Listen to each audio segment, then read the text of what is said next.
السلام علیکم ورحمۃ اللہ وبرکاتہ۔ ناظرین کرام، علامہ اقبال رحمۃ اللہ علیہ کو کون نہیں جانتا ہے؟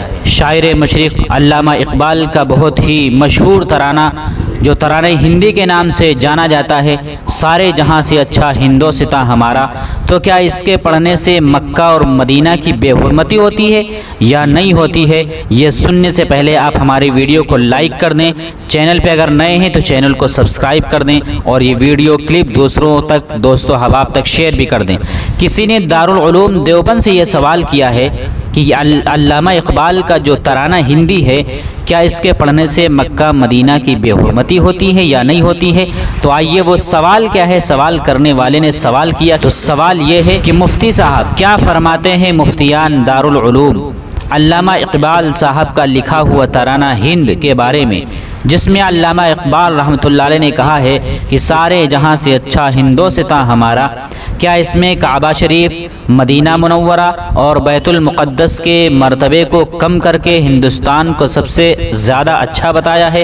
اور جہاں میں تو کعبہ شریف، مدینہ منورہ اور بیت المقدس بھی ہے، تو کیا وہ یہ کہنا چاہتے ہیں کہ ہندوستان مسلمانوں کے تینوں حرم سے زیادہ اچھا ہے؟ کیا یہ کہنا علامہ اقبال صاحب کی گستاخی نہیں؟ آپ سے گزارش ہے کہ اس سوال کا جواب عنایت فرمائیں۔ تو سنیے دارالعلوم دیوبند نے کیا جواب دیا ہے۔ جواب یہ دیا ہے، اچھا یا برا ہونا اضافی چیز ہے، اس لیے ممکن ہے کہ قائل کی مراد جمی جہاز سے نہیں بلکہ بعض جہاز سے ہندوستان کو تمام جگہوں پر فوقیت دینا ہو۔ نیز اس ترانے کا مقصد یہ بھی ہو سکتا ہے کہ ہندوستان کی تعریف میں مبالغہ کیا جائے، نہ کہ تمام مقامات پر اسے فی الواقع فوقیت دی جائے۔ اسی طرح یہ توجیہ بھی کی جا سکتی ہے کہ سارے جہاں میں مکہ مکرمہ، مدینہ منورہ داخل ہی نہ ہو بلکہ ما سوا پر ہندوستان کو فوقیت دینا ہو، کیونکہ مقامات مقدسہ تو مستقل نصوص کی بنیاد پر سب سے فائق ہیں۔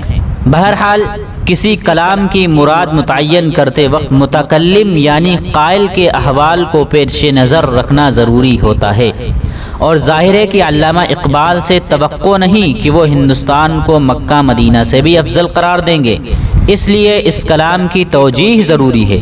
صرف کلام کے ظاہر کو دیکھ کر متکلم یعنی علامہ اقبال مرحوم کو گستاخ ٹھہرانا درست نہیں ہے۔ واللہ تعالی عالم۔